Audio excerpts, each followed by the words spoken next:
আসসালামু আলাইকুম। খাস জমি ও অর্পিত সম্পত্তি নিয়ে যে চলমান মামলাগুলো রয়েছে, সেই মামলাগুলো সম্পর্কিত বিষয়ে এবার মাননীয় ভূমি উপদেষ্টার পক্ষ থেকে সুসংবাদ প্রদান করা হয়েছে এবং এই সম্পর্কিত বিষয়ে যে সুসংবাদ প্রদান করা হয়েছে ও ভূমি মালিকদের জরুরিভাবে যে নির্দেশনা দেওয়া হয়েছে, এছাড়া সরকারিভাবে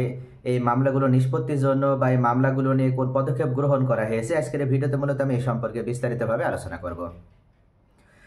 গতকাল ভূমি মন্ত্রণালয়ের সম্মেলন কক্ষে প্রধান অতিথির বক্তব্যে মাননীয় ভূমি উপদেষ্টা এফ হাসান আরিফ সাহেব বলেন যে সকল পর্যায়ে যে প্রজেক্টগুলো বা প্রকল্পগুলো চলমান রয়েছে ভূমি মন্ত্রণালয়ের আওতাধীন, সেই প্রকল্পগুলোতে এখন থেকে স্বচ্ছতা নিয়ে আসতে হবে এবং জবাবদিহিতা নিয়ে আসতে হবে এবং কোনোভাবেই যেন কোনো ভূমি সেবা গ্রহীতা হিসেবে যে ভূমি মালিকগণ আছে তারা কোথাও কোনো ধরনের দুর্নীতির মুখোমুখি না হয়ে যেন অস্বচ্ছতার মাধ্যমে তাদের কাছ থেকে কোনোভাবে তারা যেন হয়রানি বা বিড়ম্বনার শিকার না হয়, এই বিষয়টিও নিশ্চিত করতে হবে। এমত অবস্থায় আমরা সকলেই জানি যে সরকারের বিভিন্ন খাস জমিগুলো প্রত্যেকটা জেলার অন্তর্গত যে ভূমি অফিসগুলো আছে সেই ভূমি অফিসগুলোতে নির্দিষ্ট করে দেওয়াই থাকে যে কোন মৌজায় কতটুকু সরকারি খাস জমি আছে। সেই খাস জমিগুলো অনেক সময় দেখা যায় সেই অঞ্চলে প্রভাবশালী ব্যক্তি বা বিভিন্ন ক্ষমতাশালী ব্যক্তি বা বিভিন্ন রাজনৈতিক দলের নেতাকর্মী যারা আছে তারা ওই সম্পত্তিগুলো সরকারি খাস জমিগুলো জোরপূর্বক দখল করে নেয়, এমনকি সেখানে তারা বিভিন্নভাবে বিভিন্ন ধরনের স্থাপনাও তারা তৈরি করে। এছাড়া এই খাস জমিগুলো তারা নিজেদের নামে রেকর্ড করে নেওয়ার মাধ্যমে তারা বিভিন্ন সময়ে বিভিন্ন ব্যক্তিদেরকে ভুল বুঝিয়ে বা তাদেরকে প্ররোচিত করে তাদের কাছে বিক্রয় করে দিয়ে থাকে। এইভাবে মূলত যে সরকারি যে খাস জমিগুলো আছে সেই খাস জমিগুলো যেভাবে ব্যক্তি মালিকেরা যারা আছে, যারা ভূমিদস্যু হিসেবে বিভিন্ন সময়ে এই খাস জমিগুলো দখল করে নিয়েছে, সেই সকল ভূমিদস্যুদের বিরুদ্ধে এখন থেকে পদক্ষেপ গ্রহণ করা হবে এবং যারা এই খাস জমিগুলো দখল করে নিয়েছে বা খাস জমিগুলোর উপরে বিভিন্ন স্থাপনা তৈরি করেছে এবং এই খাস জমিগুলো যারা বিভিন্ন ব্যক্তির কাছে বিক্রয় করে দিয়েছে, আবার যারা ক্রয় করেছে এবং ক্রয় করার মাধ্যমে যারা ওই খাস জমিতে বিভিন্ন বাণিজ্যিক কোনো কর্মকাণ্ড পরিচালনা করছে বা আবাসিক সেখানে কোনো স্থাপনা তৈরি করছে, এ ধরনের কার্যক্রমের সাথে যারা জড়িত আছে তাদের বিরুদ্ধে ব্যবস্থা নিতে হবে। এমনকি খাস জমির অন্তর্ভুক্ত যে জমিগুলো আছে বা খাস জমি হিসেবে যাদেরকে বন্দোবস্ত দেওয়া হয়েছে সেইগুলো বাদ দিয়ে যেগুলো বন্দোবস্ত প্রদান করা হয়নি সেই খাস জমিগুলো জরুরিভাবে সরকারের পক্ষ থেকে উদ্ধার করা হবে। এমত অবস্থায় সরকারি যে খাস জমি আছে, যেটা আমরা জানি যে খ তফসিলভুক্ত,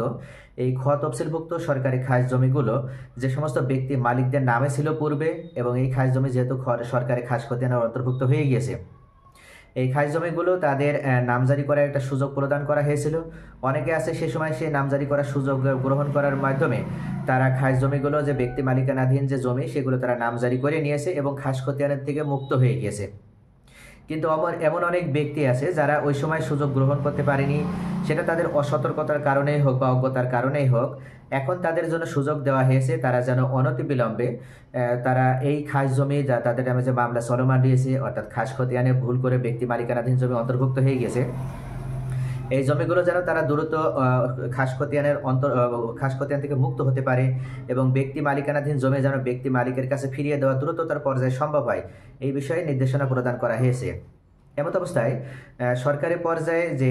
আপনার যে সুপ্রিম কোর্ট আছে বা যে হাইকোর্ট ডিভিশন আছে সেখানে সরকারি পর্যায়ে অ্যাটর্নি জেনারেলদের এই বিষয়ে গুরুত্ব আরোপ করতে হবে, এমনকি তাদের সাথে যোগাযোগ করতে হবে ও সরকারি জেলা পর্যায়ে যে সরকারি যে কৌশলী যারা আছে তাদের সাথে যোগাযোগ পর্যায়ে বা যোগাযোগ গ্রহণ করার জন্য ভূমি মন্ত্রণালয়ের সংশ্লিষ্ট দায়িত্বশীল কর্মকর্তাদেরকে নির্দেশনা দেওয়া হয়েছে। এমত অবস্থায় এই সকল অ্যাটর্নি জেনারেল ও সরকারি কৌশলীদের সাথে যোগাযোগ করার মাধ্যমে তাদেরকে নির্দেশনা দেওয়া হয়েছে এবং তাদেরকে আরও প্রয়োজনীয় পরামর্শ প্রদান করতে হবে এবং করা হবে সেই আলোকে যেন কোনোভাবেই কোথাও যে মামলা চলমান রয়েছে, অর্থাৎ খাস খতিয়ানের অন্তর্ভুক্ত যে জমিগুলো আছে সেই জমিতে যে মামলাগুলো চলমান রয়েছে সেই মামলাগুলো যেন দ্রুততরভাবে নিষ্পত্তি করে দেওয়ার মাধ্যমে খাস খতিয়ানের অন্তর্ভুক্ত জমিগুলো যেন মুক্ত করা সম্ভব হয় এবং ব্যক্তি মালিকেরা যারা আছে তারা যেন সেই জমি মুক্ত করে নেওয়ার মাধ্যমে তারা তাদের জমি যেন নিশ্চিন্তে বা নিষ্কণ্টকভাবে তারা মালিকানা নিশ্চিত করতে পারে। এছাড়া বিভিন্ন সময়ে যে সরকারের যে বিভিন্ন সময়ে যে অর্পিত সম্পত্তিগুলো আছে বা ভেস্টেড যে প্রপার্টিগুলো আমরা বলি, যে এনিমি প্রপার্টিগুলো বলি, এই এনিমি প্রপার্টির উপরও দেখা যায় যে বিভিন্ন সময়ে মামলা চলমান রয়েছে। এমন অবস্থায় এই পরিত্যক্ত সম্পত্তি বা যে আপনার অর্পিত যে সম্পত্তি আছে এই অর্পিত সম্পত্তিগুলো নিয়ে যেখানে মামলা চলমান রয়েছে সেই মামলা যেন দ্রুততার পর্যায়ে নিষ্পত্তি করা হয় সে বিষয়ে সরকারের পক্ষ থেকে এখন আইনানুগ ব্যবস্থা গ্রহণ করার জন্য অ্যাটর্নি জেনারেল ও সরকারি যে কৌশলী আছে বিভিন্ন জেলা পর্যায়ে তাদেরকে নির্দেশনা দেওয়া হয়েছে। এছাড়া ব্যক্তি মালিক হিসেবে যারা আছে, যাদের এই ধরনের সমস্যা রয়েছে বা যাদের জমির ভিতরে ব্যক্তি মালিকানাধীন জমির পরিমাণ বেশি কিন্তু খাস জমি আছে কিছু পরিমাণ বা অর্পিত সম্পত্তি আছে কিছু পরিমাণ, সে সকল ব্যক্তিরা অনেক ক্ষেত্রে দেখা যায় যে নামজারি করতে যে তারা সেই জমিটা সম্পূর্ণভাবে নামজারি করতে পারে না। এমত অবস্থায় সেই দাগের ভিতরে যতটুকু খাস জমি আছে বা অর্পিত সম্পত্তি আছে সেই জমির পরিমাণটুকু চিহ্নিত করার মাধ্যমে শুধুমাত্র ব্যক্তি মালিকানাধীন জমি যতটুকু হবে সেই ব্যক্তি মালিকানাধীন জমিতে নামজারি এখন প্রদান করার জন্য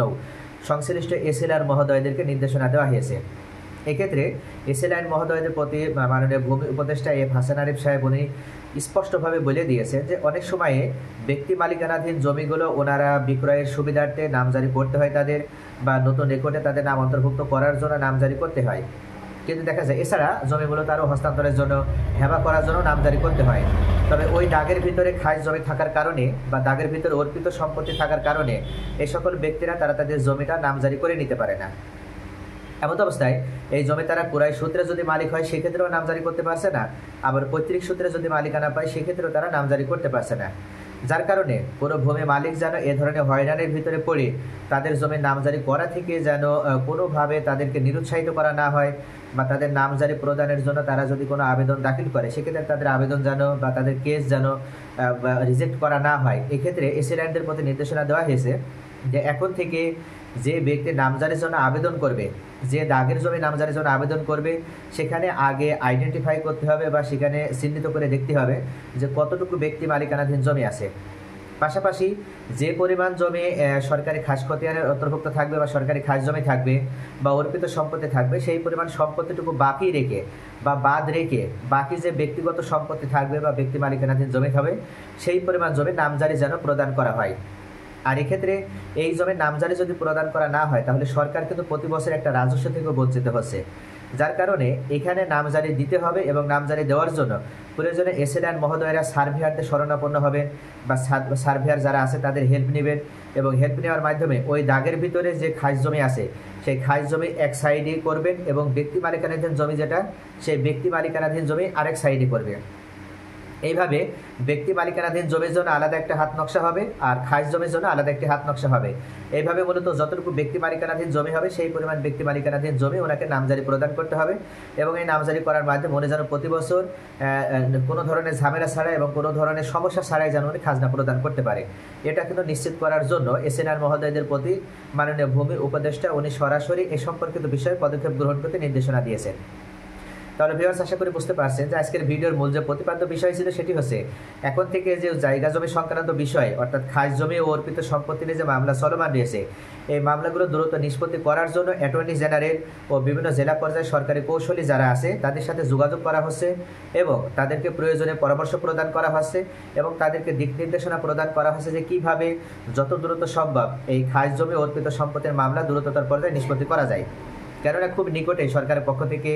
নতুন করে ডিজিটাল একটি রেকর্ড পরিচালনা করা হবে। যদি জায়গা জমি সংক্রান্ত বিষয়ে মামলাগুলো চলমান থাকে তাহলে সেক্ষেত্রে রেকর্ড চলমান অবস্থায় বা রেকর্ড চলাকালীন যাদের জমিনে মামলা রয়েছে তাদের নাম রেকর্ডে অন্তর্ভুক্ত করার জন্য বিভিন্ন সমস্যা দেখা দিতে পারে, যার জন্য মূলত সরকারের পক্ষ থেকে এই পদক্ষেপগুলো গ্রহণ করা হচ্ছে।